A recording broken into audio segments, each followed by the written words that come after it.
কালকে একলাই ক্লাস করছি আমি ইতিহাস। তাই? বিসমিল্লাহির রহমানির রহিম। জি স্যার। আজকে আমরা আমাদের প্রতিদিনের ধারাবাহিকতায়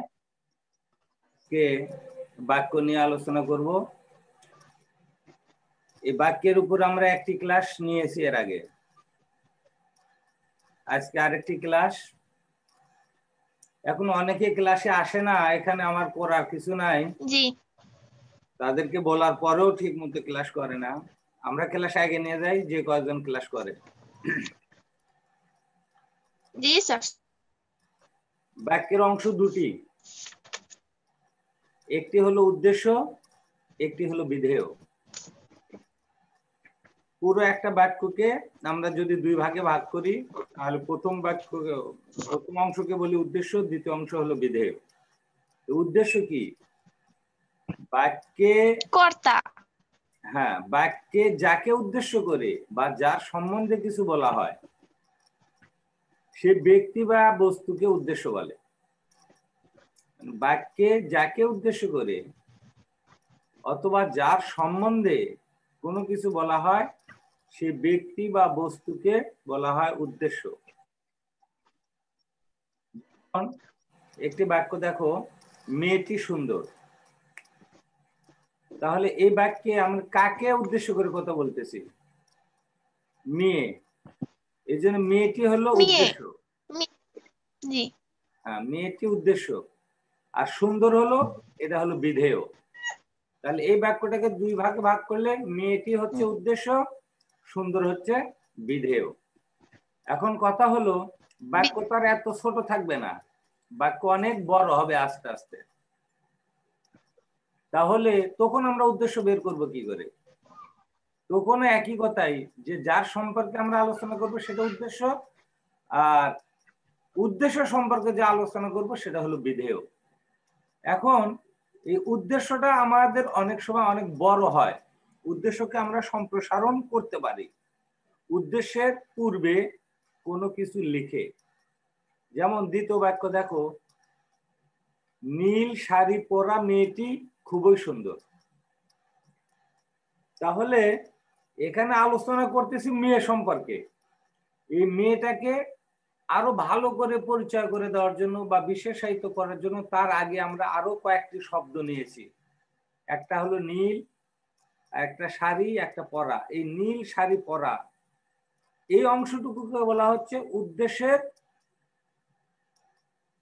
মানে বিশেষিত অংশ বা সম্প্রসারণ অংশ। তাহলে নীল শাড়ি পরা মেয়েটি খুবই সুন্দর, এই বাক্যে নীল শাড়ি পরা এই অংশটুকু হলো উদ্দেশ্যের সম্প্রসারণ। তো বলা হয় উদ্দেশ্য সম্পর্কে যা বলা হয় বা যা নির্দেশ করা হয়, সেই বক্তব্য বা নির্দেশই হলো বিধেয়। উদ্দেশ্য সম্পর্কে যা বলা হয় বা নির্দেশ হয়, সেই বক্তব্য বা নির্দেশই হলো বিধেয়। যেমন নেইমার খেলোয়াড়, এ বাক্যে খেলোয়াড় হলো বিধেয়। কিন্তু যখন আমরা বলি নেইমার ব্রাজিলের বিখ্যাত ফুটবল খেলোয়াড়, এ বাক্যে ব্রাজিলের বিখ্যাত ফুটবল খেলোয়াড় বা ব্রাজিলের বিখ্যাত ফুটবল, এটা হলো বিধেয় এর সম্প্রসারণ। তাহলে ব্রাজিলের বিখ্যাত ফুটবল এই অংশটাকে বলা হচ্ছে বিধেয় অংশ। তাহলে আমরা বুঝতে পারবো যে উদ্দেশ্যর পূর্বে যদি আমরা কোনো শব্দ বসায় উদ্দেশ্যকে বিশেষায়িত করি, তাহলে ওই অংশটুকে বলা হচ্ছে উদ্দেশ্য বিশেষণ। বিধেয়র পূর্বে যদি কোনো কিছু বসায় বিধেয়কে বিশেষায়িত করা হয় বা বিধেয় সম্পর্কে আলোচনা করা হয় বা তার সম্পর্কে বিস্তারিত লেখা হয়, তখন তাকে বলা হচ্ছে বিধেয়।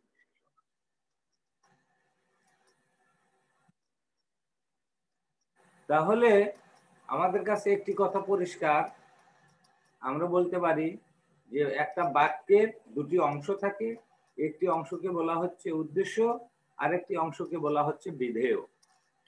বাক্যে যদি কোনো ব্যক্তি বা বস্তু সম্পর্কে আলোচনা করা হয়, অর্থাৎ যার সম্পর্কে আলোচনা করা হয়, সেই অংশটাকে আমরা বলতে পারি উদ্দেশ্য, এবং উদ্দেশ্য সম্পর্কে যা আলোচনা করা হয় বা যা নির্দেশ করা হয় সেই অংশটুকুকে বলা হয় বিধেয়।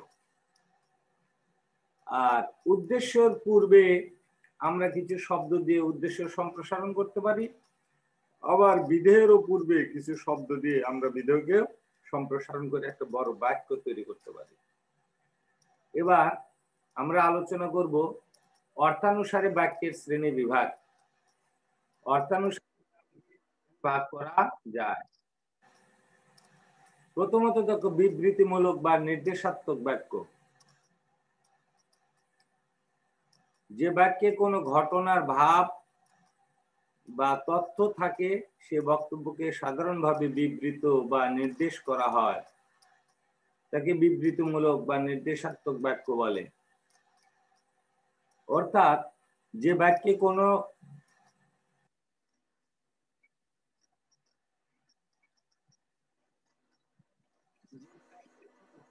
ভাব বা তথ্য থাকে,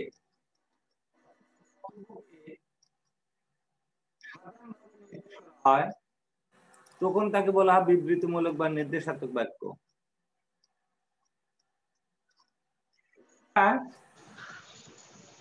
আমরা বাক্যের আলোচনা করলাম যে বাক্যের অংশ দুটি, একটা হলো উদ্দেশ্য, একটা হলো বিধেয়। বাক্যে যার সম্পর্কে আলোচনা করা হয় বা যার সম্পর্কে বলা হয় তাকে বলা হয় উদ্দেশ্য, আর উদ্দেশ্য সম্পর্কে যা আলোচনা করা হয় তাকে বলা হচ্ছে বিধেয়। আমরা দেখো বিধেয়তে বলতে পারি যে নেইমার খেলোয়াড়, মানে নেইমার খেলোয়াড়, তাহলে নেইমার হলো উদ্দেশ্য, খেলোয়াড় হলো বিধেয়।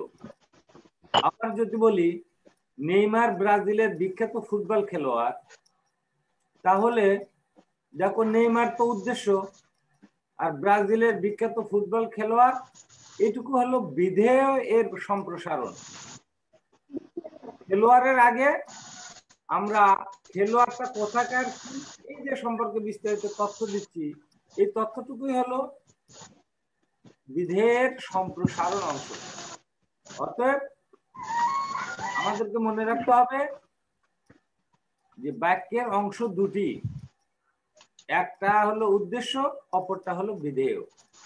যার সম্বন্ধে আলোচনা করা হয়, অর্থাৎ বাক্যে যাকে নিয়ে আলোচনা করা হয় সেই অংশটুকুকে বলা হচ্ছে উদ্দেশ্য, আর উদ্দেশ্য সম্পর্কে যে আলোচনা করা হয় তাকে বলা হচ্ছে বিধেয়।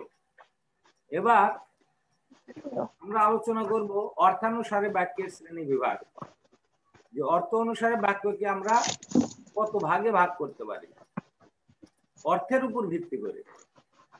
প্রথমত আমরা বিবৃতিমূলক বা নির্দেশাত্মক বাক্য, যে বাক্যের দ্বারা কোনো ঘটনার ভাব বা তথ্য বা বক্তব্য সাধারণভাবে বিবৃতি দেওয়া হয় বা নির্দেশ করা হয়, তাকে বিবৃতিমূলক বা নির্দেশাত্মক বাক্য বলে।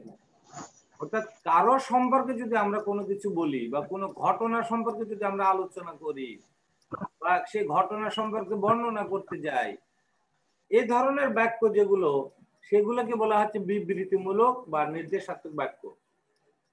যেমন দেখো বদরের যুদ্ধে মুসলমানেরা জয়লাভ করেছিল, তাহলে এই বাক্য দ্বারা যে বদরের যুদ্ধের ঘটনা সম্পর্কে আমরা কিছুটা হলো আলোকপাত করতেছি, যে ওই যুদ্ধে কারা জয়লাভ করেছিল, তা আমরা বলতেছি মুসলমানেরা জয়লাভ করেছিল। তাহলে এখানে একটা তথ্য দেওয়া হচ্ছে। তাহলে কোনো বাক্য দ্বারা যদি আমরা কোনো কিছু তথ্য দেই বা কোনো ঘটনা সম্পর্কে বর্ণনা করি, যেমন রহিমা ভালো ছাত্রী, তাহলে রহিমা সম্পর্কে বলা হচ্ছে, এটাকে বলা হচ্ছে বিবৃতিমূলক বাক্য। তাহলে কোনো ঘটনা বা কোনো ভাবের বা কোনো তথ্য যদি আমরা নির্দেশ করি বা বর্ণনা করি, তখন তাকে বলা হচ্ছে বিবৃতিমূলক বাক্য। এগুলো কঠিন না, সহজ। সাধারণত কোন ঘটনা বিবৃতি যেগুলো আমরা দেই, কোন তথ্য সম্পর্কে যখন আমরা নির্দেশ দেই বা কারো সম্পর্কে কোনো কিছু বলি, এগুলাকে বলা হচ্ছে বিবৃতিমূলক বা নির্দেশাত্মক বাক্য। এই বিবৃতিমূলক বাক্য আবার দুই প্রকার। একটা হলো অস্তিবাচক, মানে হ্যাঁ বাচক। যে বাক্য দিয়ে কোনো বিষয়ের বর্ণনা বা কোনো ঘটনা বা বক্তব্যের অস্তিত্ব হ্যাঁ সূচক বোঝায় তাকে বলা হয় অস্তিবাচক, মানে অ্যাসার্টিভ সেন্টেন্স। যেমন নজরুলের শ্রেষ্ঠ কাব্য অগ্নিবীণা।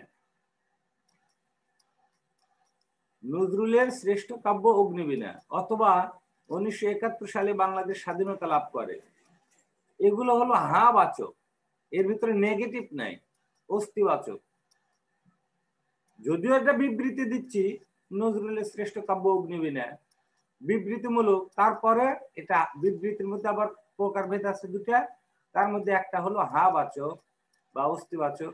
তাহলে নজরুলের শ্রেষ্ঠ কাব্য অগ্নিবীণা, এটা আমরা বলতেছি হ্যাঁ ঠিক আছে, তার মানে কি এটা হ্যাঁ বাচক। আর একটা হলো নেতিবাচক বা নেগেটিভ সেন্টেন্স যাকে বলা হয়। যে বাক্য দিয়ে কোনো ঘটনা, কোনো বিষয় বা কোনো বক্তব্যের নাবোধক অর্থ প্রকাশিত হয়, তখন তাকে বলা হচ্ছে নেতিবাচক বাক্য। যেমন নজরুলের শ্রেষ্ঠ কাব্য অগ্নিবীণা ছাড়া অন্যটি নয়, বা নজরুলের শ্রেষ্ঠ কাব্য অগ্নিবীণা নয়।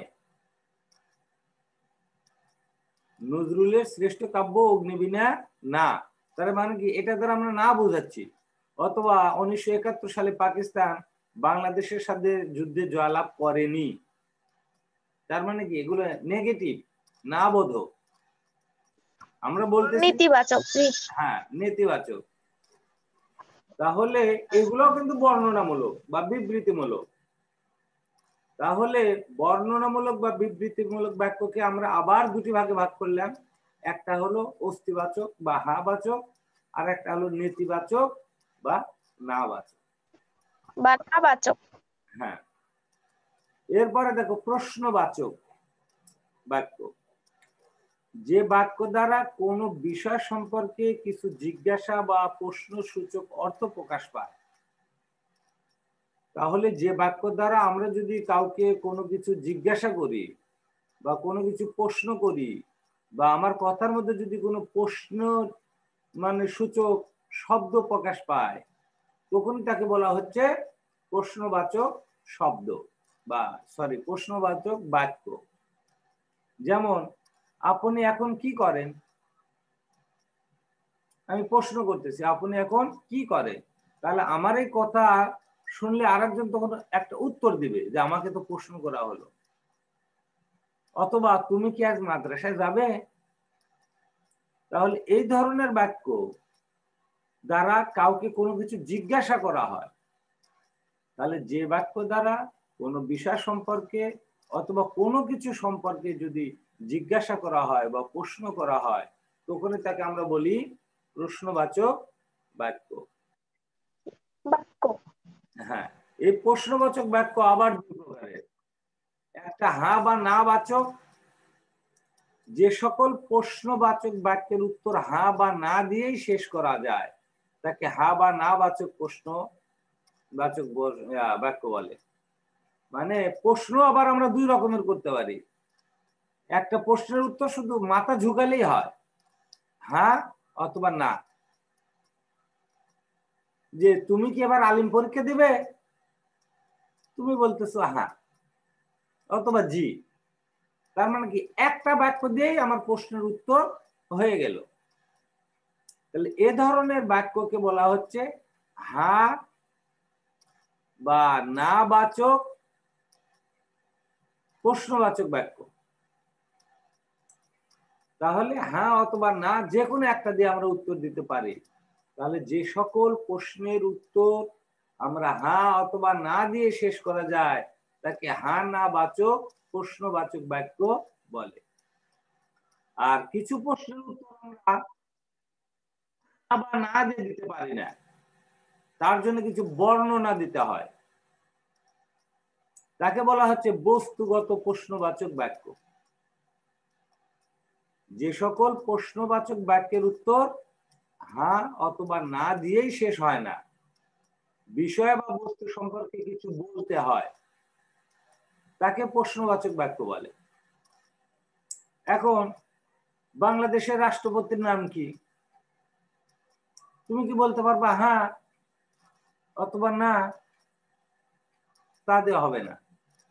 তাহলে আমাকে না। বলতে হচ্ছে বাংলাদেশের রাষ্ট্রপতির নাম আব্দুল হামিদ, অথবা বলতেছে বগুড়া কিসের জন্য বিখ্যাত? আমাদেরকে বলতে হচ্ছে বগুড়া দইয়ের জন্য বিখ্যাত। তাহলে এই প্রশ্নগুলোর উত্তর কিন্তু আমরা হ্যাঁ বা না দিয়ে দিতে পারি না। অতএব যে সকল প্রশ্নের উত্তর বা প্রশ্নবাচক বাক্যের উত্তর আমরা হ্যাঁ বা না দিয়ে শেষ করতে পারি না, বরং ওই বিষয় বা বস্তু সম্পর্কে কিছু বলতে হয়, তাকে বস্তুগত প্রশ্নবাচক বাক্য বলে। এরপর দেখো অনুজ্ঞাবাচক বাক্য। অনুজ্ঞাবাচক বাক্য যে বাক্য দ্বারা বর্তমান ও ভবিষ্যৎকালে আদেশ, অনুরোধ, উপদেশ, নিষেধ, প্রস্তাব ইত্যাদি বোঝায়, তাকে অনুজ্ঞাবাচক বাক্য বলে। তাহলে যে সকল বাক্য দ্বারা বর্তমান ও ভবিষ্যৎকালের আদেশ করা বোঝায়, অথবা অনুরোধ করা বোঝায়, অথবা উপদেশ, নিষেধ, প্রস্তাব এই ধরনের যদি বোঝায়, তাকে আমরা বলি অনুজ্ঞাবাচক। দেখো আদেশ কি? ঘর থেকে বের হয়ে যাও, তাহলে এটা আদেশ করা হচ্ছে বেরো ঘর থেকে, ঘর থেকে বের হয়ে যাও। তাহলে এগুলো হলো অনুজ্ঞাবাচক বাক্য। অনুরোধ কেমন বাক্য হয় দেখো, অনুগ্রহ করে আমার কথাটি শুনুন, অথবা প্লিজ, আমরা বলি না প্লিজ আমাকে একটু সাহায্য করুন, জি। এগুলো হলো অনুরোধ বাচক বাক্য। এই অনুরোধ বুঝাচ্ছে, এই জন্য এদেরকে বলা হচ্ছে আমরা অনুজ্ঞাবাচক বাক্য। আবার উপদেশ কি? কখনো মিথ্যা কথা বলিও না, অথবা আমরা বলি ভালো করে লেখাপড়া করো, মানুষের মতো মানুষ হতে হবে, মনুষ্যত্ব বোধ সম্পন্ন মানুষ হও, কখনো মানুষকে ফাঁকি দিও না, অন্যায় করিও না, এই ধরনের বাক্যগুলো এটা হলো উপদেশ।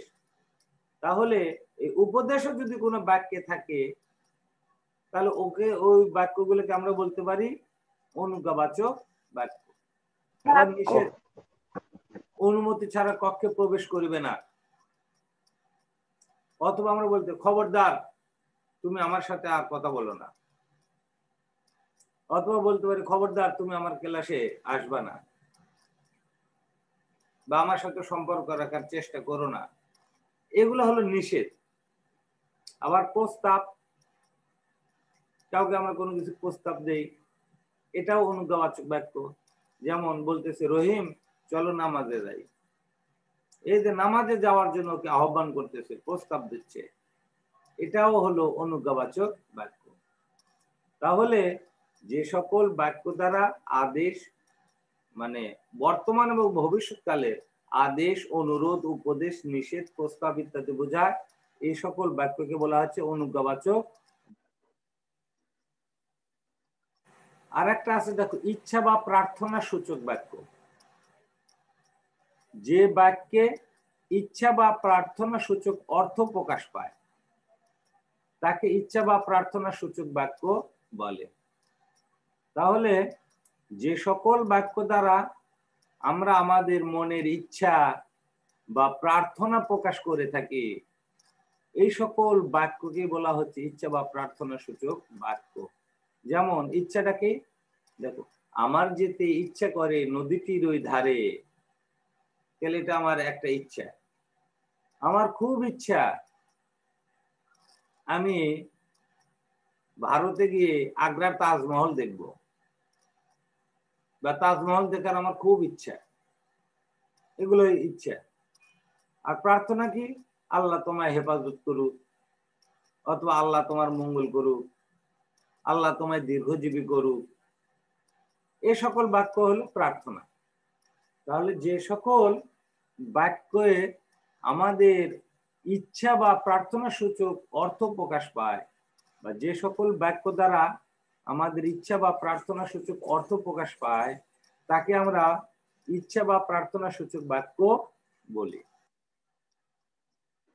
আবেগ, এতক্ষণ তো আমরা ইচ্ছা করলাম, আদেশ, নিষেধ, অনেক বাক্য দেখলাম, এবার দেখলাম আবেগ সূচক। তাহলে যে বাক্যে আশ্চর্য কিছু বোঝায় বা বিস্ময়, হর্ষ, বিষাদ, ক্রোধ, ভয়, শোক ইত্যাদি প্রকাশ পায়, তাকে আবেগ সূচক বাক্য বলে। তাহলে যে বাক্য শুনে আমরা আশ্চর্য হয়ে যাই, অথবা বিস্ময় প্রকাশ করি, অথবা আনন্দ প্রকাশ করি, অথবা দুঃখ প্রকাশ করি, ক্রোধ, ভয় বা শোক প্রকাশ পায় যে সকল বাক্য দ্বারা, এই সকল বাক্যকে বলা হচ্ছে আবেগ সূচক বাক্য।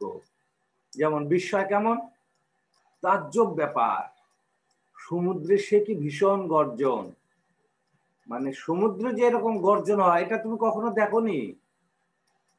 তুমি নতুন দেখার পরে তোমার ভিতরে একটা বিস্ময়ের সৃষ্টি হয়েছে যে এই কি গর্জন সমুদ্রে। সমুদ্রে সে কি ভীষণ গর্জন। আবার হর্ষ, মানে আনন্দ প্রকাশ করতেছো। কি তোমাদের দেশে ধরো ক্রিকেট খেলা হচ্ছে, বাংলাদেশ দেখে গেল হাঁটতে হাঁটতে হাঁটতে হাঁটতে হঠাৎ ভালো খেলে দেখে গেল, জিতেই গেল। তখন আমরা আনন্দ প্রকাশ করে বলি না, হুররে আমরা জিতে গেছি। এই যে আনন্দ, এইভাবে আমরা যে বাক্যগুলোতে প্রকাশ করি, এগুলো হলো আবেগ সূচক বাক্য। বাক্য। হ্যাঁ, তারপরে দেখো ঘৃণা। আমরা আরেকজনের কর্মকাণ্ড দেখে, কাজ দেখে, তার আচার আচরণ দেখে তাকে আমরা এমন কিছু কথা বলি যা দ্বারা আমাদের মনে ঘৃণা আমরা তার প্রতি প্রকাশ করে থাকি।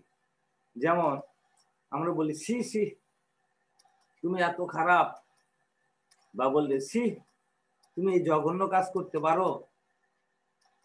এই বাক্যগুলো সি বা সি সি, এই বাক্যগুলো দ্বারা আমরা কি করি? ঘৃণা প্রকাশ করে থাকি। এগুলো হলো আবেগ সূচক বাক্য। আবার আবেগ, দেখো বাহ তুমি এত সুন্দর গান গাইতে পারো, তাহলে এটাও আমরা আবেগ প্রকাশ করলাম। এভাবে যে সকল বাক্য দ্বারা আমরা বিস্ময়, হর্ষ, বিষাদ, ক্রোধ, ভয়, শোক ইত্যাদি প্রকাশ পায়, এই সকল বাক্যকে বলা হচ্ছে আবেগ সূচক বাক্য। এরপর দেখো সন্দেহ, সংশয় সূচক বা সন্দেহদ্যোতক বাক্য। আসলে কোন কোন মানুষের কথা শুনে আমাদের ভিতরে সন্দেহের সৃষ্টি হয়। এই সন্দেহের উত্তর আমরা কিভাবে দেই, অথবা আমরা কোনো কাজ করতে আমার সন্দেহ হচ্ছে যে আমি করতে পারবো কিনা, এই ক্ষেত্রে আমরা কিছু বাক্য প্রয়োগ করে থাকি। এই সকল বাক্য হলো সংশয় সূচক বা সন্দেহদ্যোতক বাক্য।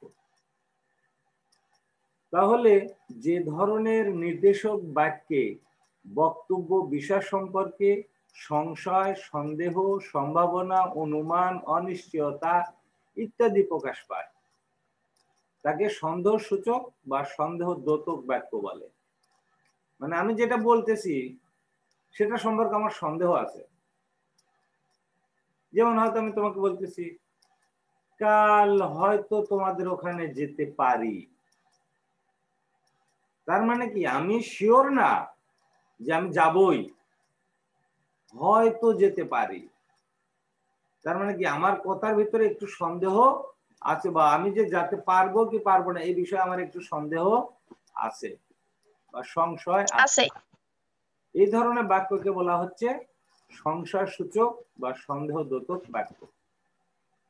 বাক্য। হ্যাঁ, এই ধরনের বাক্যে হয়তো, বুঝি, বুঝিবা, সম্ভবত, বোধ হয়, নাকি, নিশ্চয় এ ধরনের সন্দেহসূচক ক্রিয়া বিশেষণ ব্যবহৃত হয়। তাহলে যে বাক্যেতে আমরা দেখব যে বুঝি আছে, অথবা বুঝিবা, অথবা সম্ভবত, অথবা বোধ হয়, অথবা নাকি, অথবা নিশ্চয় এ ধরনের শব্দ আছে, তখন আমরা বুঝবো যে এগুলো হলো সন্দেহসূচক বা সন্দেহদ্যোতক বাক্য। যেমন বোধ হয় সে আসবে না, তার মানে কি আমি অনেকক্ষণ ধরে অপেক্ষা করতেছি তার জন্য, সময় পার হয়ে যাচ্ছে, তখন আমার মনের ভিতরে সন্দেহের সৃষ্টি হলো, তখন আমি বলতেছি বোধ হয় সে আসবে না। অথবা আমরা বলতেছি হয়তো করিম পাশ করবে, কারণ করিম যে মানের ছাত্র তাতে একটু বিশ্বাস হয় হয়তো বা পাশ করতে পারে, কিন্তু একবার আমি শিওর দিচ্ছি না করিম পাশ করবেই, এ কথা বলতেছি না। আমরা কি বলছি যে হয়তো করিম পাশ করবে, এই যে হয়তো শব্দ, ওখানে বোধ হয়, এরকম নাকি, নিশ্চয়, এগুলো শব্দ যদি বাক্যের থাকে তাহলে বুঝবো যে এগুলো হলো সন্দেহসূচক বা সন্দেহদ্যোতক বাক্য। বাক্য। হ্যাঁ, এরপর দেখো কার্য কারণাত্মক বাক্য। যদ্যপি, যদি প্রভৃতি অব্যয় সাহায্যে যে বাক্য গঠিত হয় এবং যাতে কার্য কারণ সম্পর্ক প্রকাশ পায় তাকে কার্য কারণাত্মক বাক্য বলে। তাহলে প্রথমে শর্ত আছে কি, বাক্যের ভিতরে যদ্যপি থাকতে হবে অথবা যদি, এ ধরনের শব্দ থাকে। আবার ওখানে কিছু শর্ত বা কারণ থাকে, তাহলে তাকে বলা হচ্ছে কার্য কারণাত্মক বাক্য। যেমন দেখো, দুঃখ বিনা সুখ লাভ হয় কি মোহিতে, এই যে বিনা, তার মানে কি দুঃখ ছাড়া কখনো সুখ লাভ করা যায় না। তাহলে একটা কারণ আছে, এর মধ্যে একটা শর্ত আছে, আগে আমাকে দুঃখ করতে হবে। এই যে আজকে তোমরা লেখাপড়া করতেছো অনেক কষ্ট করে, নেটওয়ার্ক ঠিক মতো পাও না, তারপরে হয় কেউ বাড়ির বাইরে এসে বসে আছো, কেউ কেউ ছাদে যা বসছো, এই যে কষ্টটা করতেছো, এই কষ্ট যদি না করো তাহলে তো পরীক্ষা ভালো রেজাল্ট করতে পারবে না। তাহলে পরীক্ষা ভালো রেজাল্ট করতে জি স্যার। অবশ্যই তোমাকে পরিশ্রম করতে হবে। তাহলে পরিশ্রম করাটা তোমার জন্য শর্ত, একটা কারণ। তুমি যদি লেখাপড়া না করো তাহলে তো পরীক্ষা ফেল করবেই। তাহলে পরীক্ষা ফেল করার কারণ কি, লেখাপড়া না করা। এই সকল বাক্যকে বলা হচ্ছে কার্যকারণাত্মক বাক্য। অথবা নিয়ম কানুন না মানলে জীবনে উন্নতি করা যায় না। তাহলে জীবনে উন্নতি করতে গেলে কি দরকার, কিছু নিয়ম কানুন মেনে চলা দরকার। এই ধরনের বাক্য। তাহলে মোটামুটি আমরা বাক্যের চ্যাপ্টার আমরা শেষ করলাম। প্রথম দিন আমরা পড়েছিলাম বাক্যের সংজ্ঞা, একটি সার্থক বাক্যের কয়টি গুণ বা বৈশিষ্ট্য থাকে, তারপরে অর্থগতভাবে মানে গঠনগতভাবে শব্দকে কয় ভাগে ভাগ করা হয়, এগুলো আমরা পড়েছিলাম।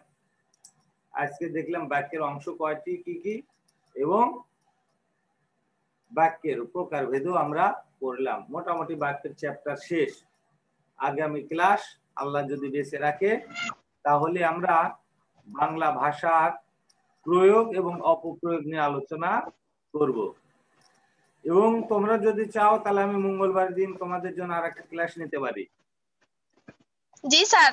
বৃহস্পতিবারে হয়তো হবে না, যেহেতু মাদ্রাসা যাওয়া লাগে, তোমাদের জন্য জি একটা ক্লাস নেবো। তাও জি স্যার, মঙ্গলবার লাইনে থাকবো। আচ্ছা বাবা, ভালো থেকো, ভালো করে লেখাপড়া করো। আল্লাহ হাফেজ। জি স্যার, আসসালামু আলাইকুম। ওয়ালাইকুম।